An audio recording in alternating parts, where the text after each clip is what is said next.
Welcome. I'm Doug Morgan, and you're listening to Uncommon Sense, where we hunt for the truth in the topics you're not supposed to talk about, Christianity and politics.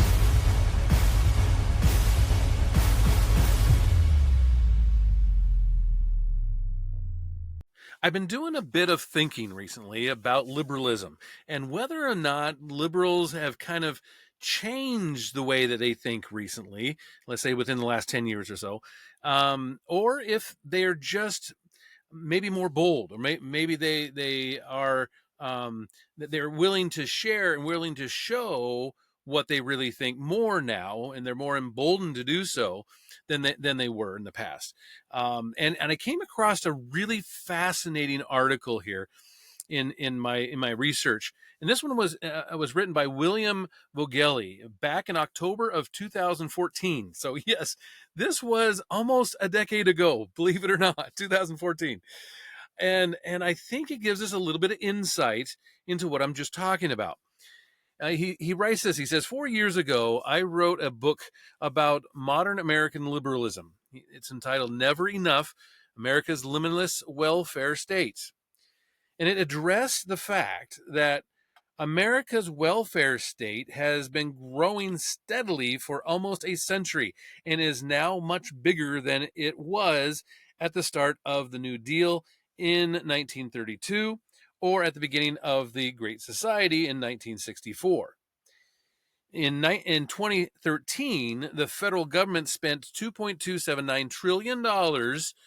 That's $7,200 per American, 2/3 of all federal outlays, and 14% of the gross domestic product on the 5 big program areas that make up our welfare state. Number 1, Social Security. Number 2, all other income support programs, such as disability insurance and unemployment compensation. And number 3, Medicare. 4, all other health programs, such as Medicaid. And 5, all programs for education, job training, and social services. Now, I'm going to stop here for a second. Again, this was a decade ago. And if we go, to 2024, which was exactly a decade ago, okay, and the fiscal year 2024, the combined spending of just 2 of those 5, okay, we're talking about Social Security, Medicare, Medicaid, just those 3 things, and he combines Medicare and Medicaid together into one. If we look at what that spending is now, it's almost 45% of the total federal budget. Okay, that we're talking $3.2 trillion just from the federal government. Okay, we're not talking about state or county or city or whatever else, local government type stuff. We're talking just the federal government, $3.2 trillion today. That has significantly gone up since he wrote this, but let's continue. So he says that amount has increased steadily under Democrats and Republicans during booms and recessions. Adjusted for inflation and population growth, federal welfare state spending was 58% larger in 1993 when Bill Clinton became president, when it had been 16 years before when Jimmy Carter took oath of office. By 2009, when Barack Obama was inaugurated, it was 59% larger than it had been in 1993. So it grew another 59%. Overall, the outlays were more than 2.5 times as large in 2013 as they were in 1977. The largest Census Bureau data from 2011 regarding state and local programs for social services and income maintenance show additional spending of $728 billion beyond the federal amounts. So he goes even into some of this local type stuff. Thus, the total works out to some $3 trillion for all government welfare states expenditures in the U.S., or just under $10,000 per American. That was at that time, okay? We're way beyond that now. That figure does not include the cost considerable but harder to reckon, of the policies meant to enhance welfare without the government first borrowing or taxing money and then spending it. I refer to laws and regulations that require some citizens to help others directly, such as minimum wages, maximum hours, and mandatory benefits for employees or rent control for tenants. All along, while the welfare state was growing constantly, liberals were insisting constantly it wasn't big enough or growing fast enough. So I wondered 5 years ago, he says, whether there is a Platonic ideal when it comes to the size of the welfare state, whether there is a point at which the welfare state has all the money, programs, personnel, and political support it needs, thereby rendering any further additions pointless. The answer, I concluded, is that there is no answer. The welfare state is a permanent work in process, and its liberal advocates believe that however many resources it has, it always needs a great deal more. The argument of never enough was correct as far as it went, but it was incomplete. It offered an answer to two of the journalist's standard questions. What is the liberal disposition regarding the growth of the welfare state? And how does the outlook affect politics and policy? But it did not answer another question. Why do liberals feel that no matter how much we're doing through government programs to alleviate and prevent poverty, whatever we are doing is shamefully inadequate?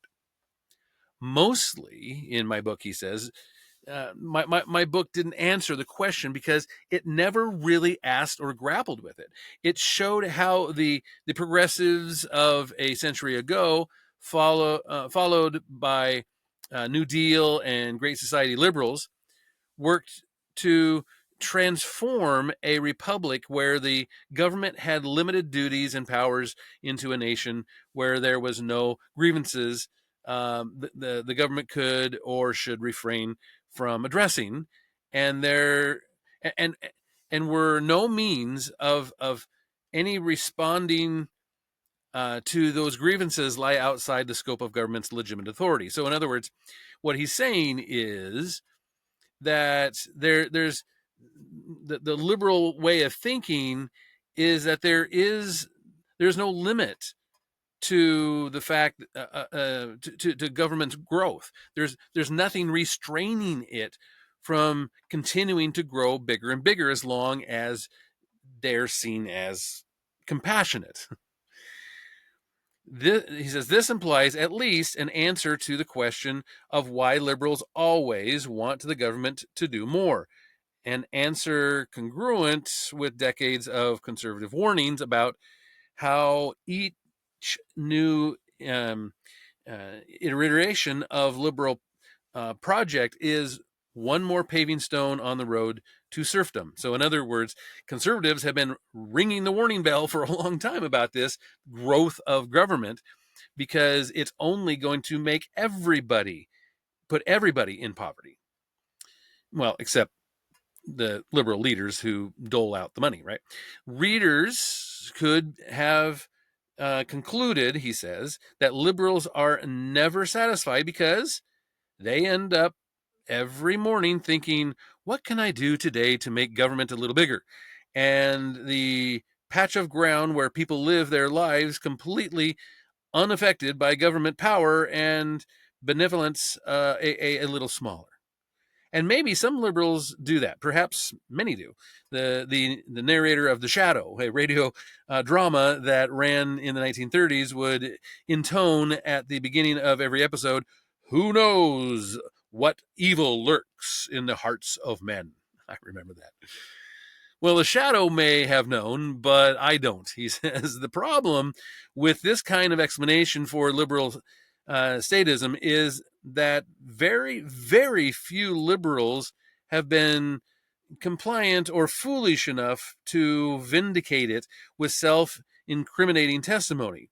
Maybe there's too shrewd to admit that even bigger government is what they seek above all else. Or maybe they don't realize that's what they're up to. Now, I want to stop here and say that's not really an issue anymore. 10 years later, liberals are not shy about what they want. I mean, the next mayor of New York is probably a communist. Okay. Now, when I say probably, I mean, he's probably the next mayor. He is a communist. Okay. And people are voting for that. Okay. They're saying, yeah, please give me more of that.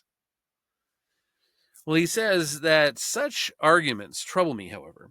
The great political philosophy professor Leo Strauss insisted that it is a grave mistake to presume to understand important political philosophers better than they understood themselves, unless one had already put in the hard work necessary to understand them as they understood themselves. Perhaps this good advice can be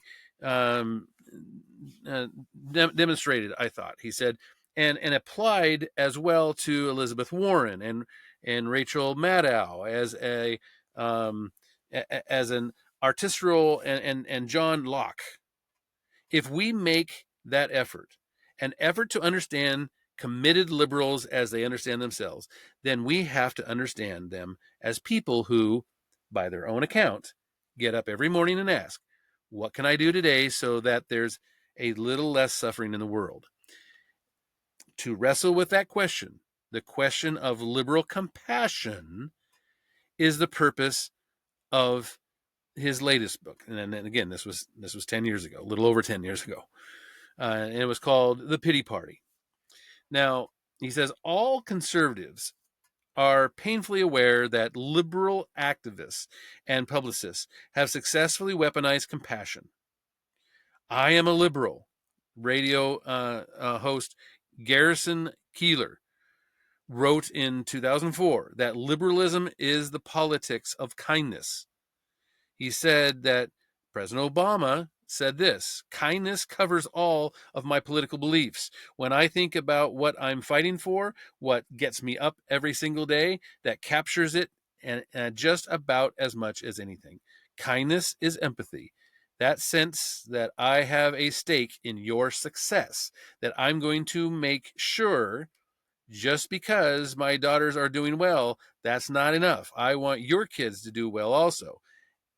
And empathetic kindness is what binds us together and how we've always moved forward based on the idea that we have a stake in each other's success, unquote.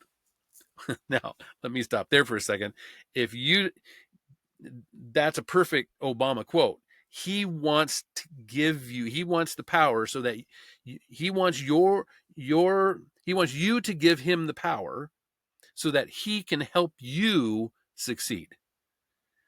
And it's not, hey, we want you to be able to pull yourself up by your bootstraps and succeed or do whatever it takes to succeed. Or it's not that at all. It's, hey, I want to help you succeed. It's about him. Anyway, let's continue. He says, well, if liberalism is the politics of kindness, it follows that its adversary is conservatism. If the politics of cruelty, greed, and callousness would be conservative, according to him. Liberals have never been reluctant to connect those dots. And in 1936, Franklin Roosevelt said, divine justice weighs the sins of the cold-blooded and the sins of the warm-hearted in different scales.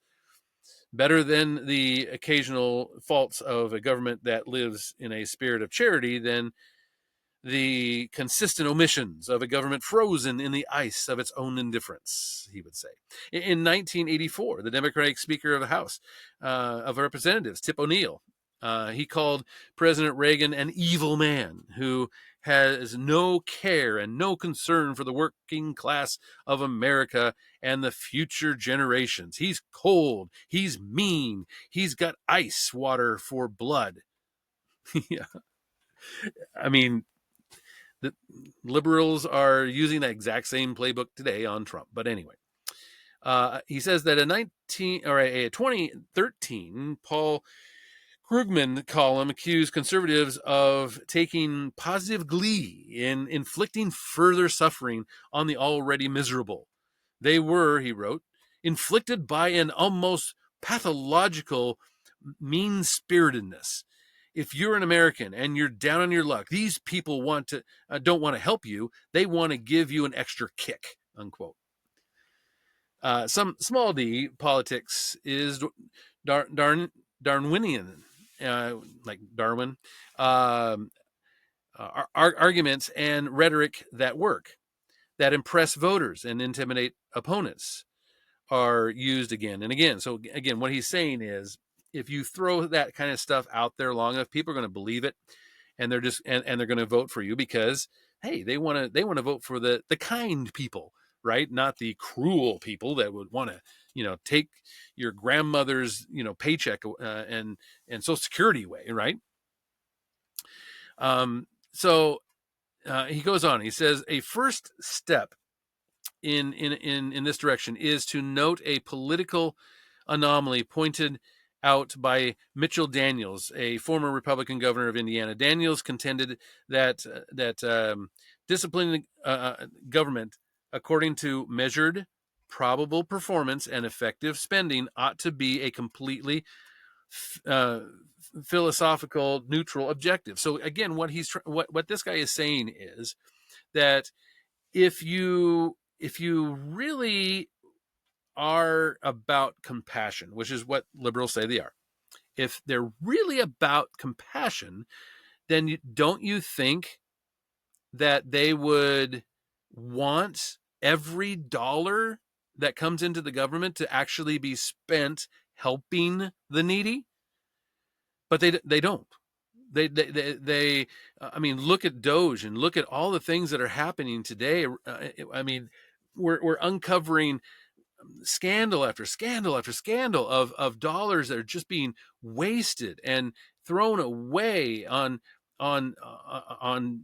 things that don't matter, and people that are just using it as a slush fund.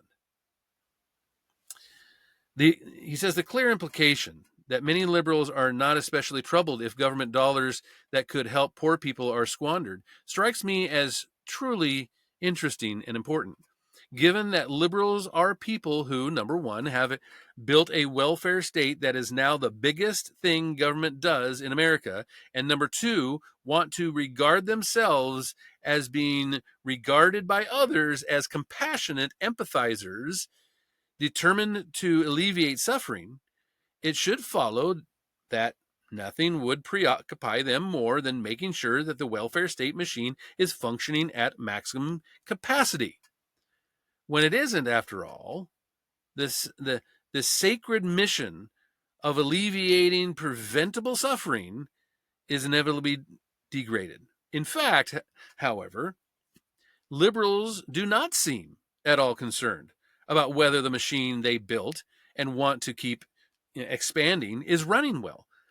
For inflation-adjusted per capita federal welfare state spending to increase by 254% from 1977 to 2013 without a corresponding dramatic reduction in poverty, and for liberals to react to this phenomenon by taking the position that our welfare state only, the welfare state's only real defect is that it is insufficiently generous rather than insufficiently effective, suggests a basic problem. To take a recent vivid example, the Obama administration, this is, again, remember, this is 10 years ago, the Obama administration had 3.5 years from the signing of the Affordable Care Act to launch of the governmentcare.gov website. It's hard to reconcile the latter debacle with the image of liberals lying awake at night, tormented by the thought the government should be doing more to reduce suffering. A sympathetic columnist, E.J. Doan, wrote of the website Crash and Burn debut, there's a lesson here that liberals apparently need to learn over and over. Good intentions without proper administration can undermine even the most noble of goals. You see, this is part of the problem, because they claim they want compassion, and you can have all the compassion if that's, let's just for argument's sake say it's true. You can have all the compassion in the world, but if you're doing nothing about it and you're wasting the money that's supposed to be going toward it, that's not compassion. That's not compassion at all. That's selfishness. He says that defect, I came to think, can be explained as follows. The problem with liberalism may be that no one knows how to get the government to do the benevolent things liberals want it to do. Or maybe, at least in some cases, that it just isn't possible for the government to bring about what liberals want it to accomplish.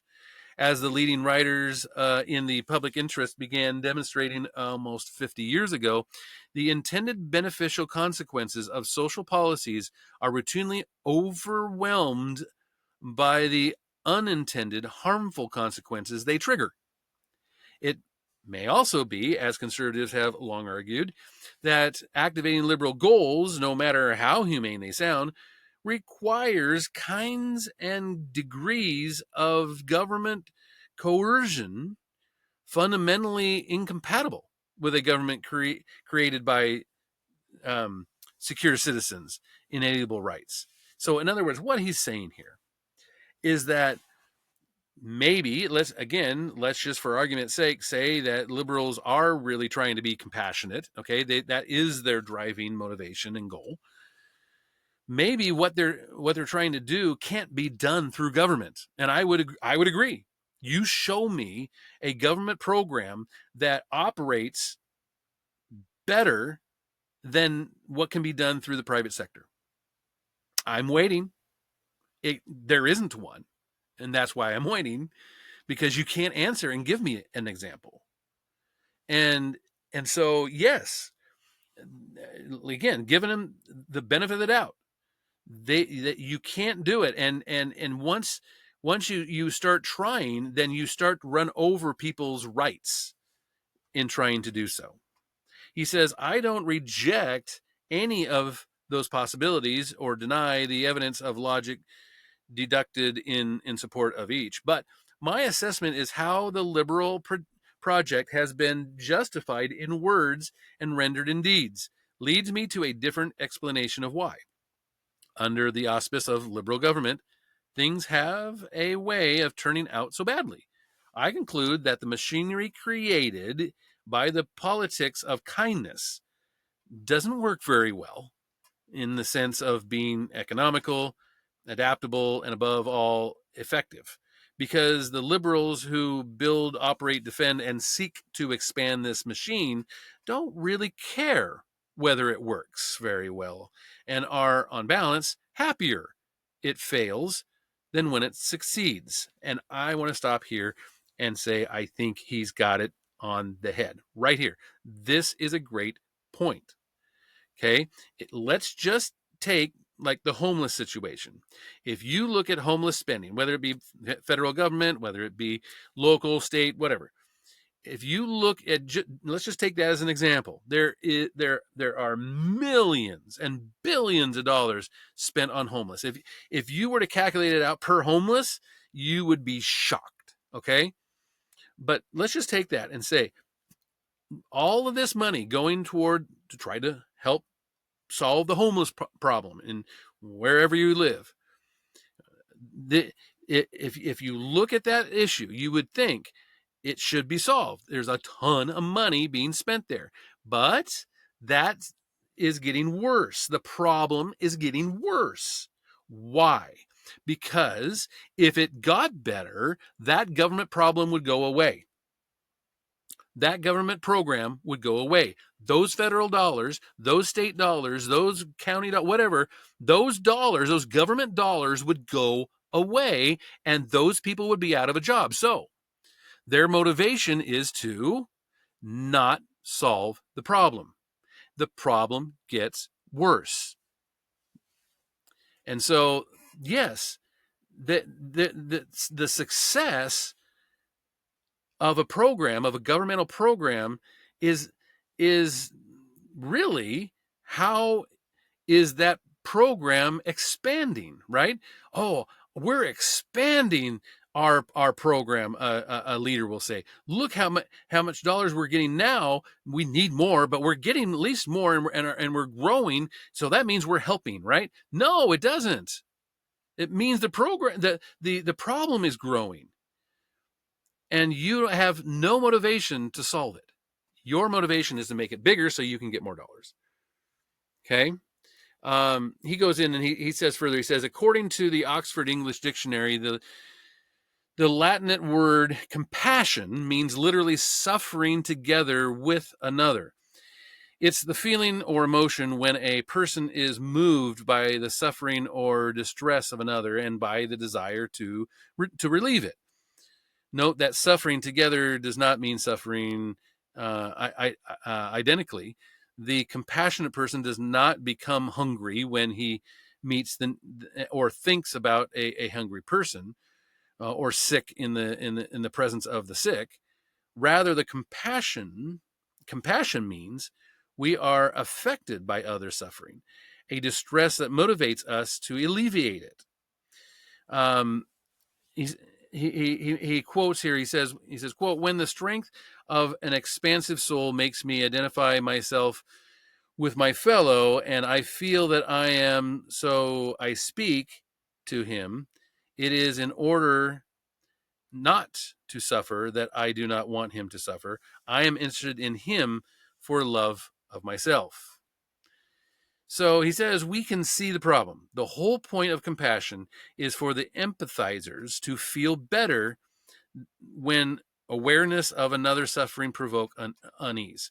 But the ultimate purpose does not guarantee that the empathies will fare better. So again, he hits on another good point, I think, here. He hits on the fact that liberals most often want that credit, they want that feeling, they want that emotion of helping others. Okay. Again, we're giving them the benefit of the doubt that that's really their motivation. Okay.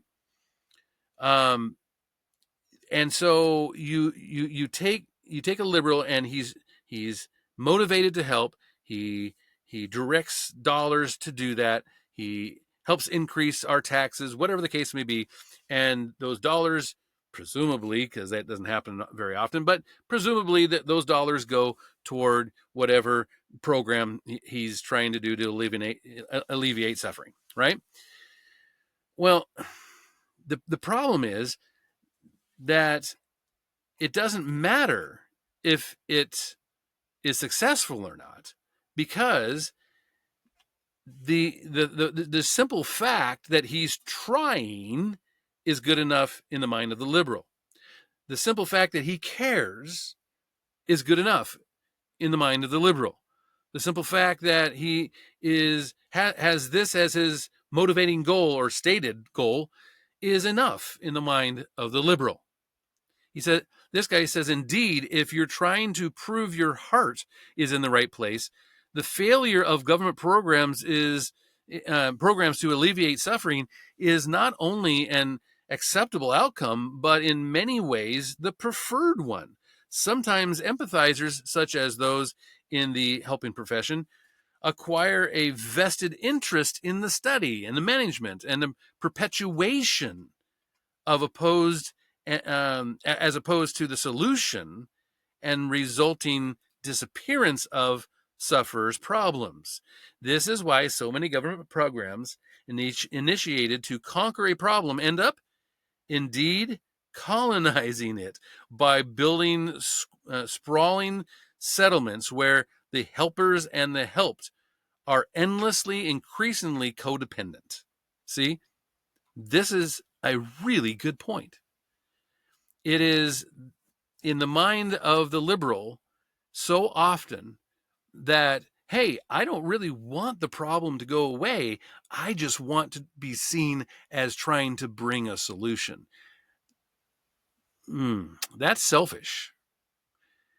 He says that it follows then that the answer to the question of how liberals who profess to be anguished over other people's suffering can be so weirdly complacent regarding wasteful, misdirected, and above all, ineffective government programs created to relieve that suffering is that liberals care about helping much less than they care about caring. Let me read that again, because that's really good. He says, it follows then that the answer to the question of how liberals who profess to be anguished about other people's suffering can be so weirdly complacent regarding wasteful, misdirected, and above all, ineffective government programs created to relieve that suffering is that liberals care about helping much less than they care about caring. Because compassion gives me a self-regarding reason to care about your suffering. It's more important for me to do something than to accomplish something.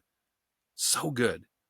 Once I've voted for, given a speech about, written an editorial endorsing, or held forth at a dinner party on the salutary generosity of some program to address your problem, my work is done.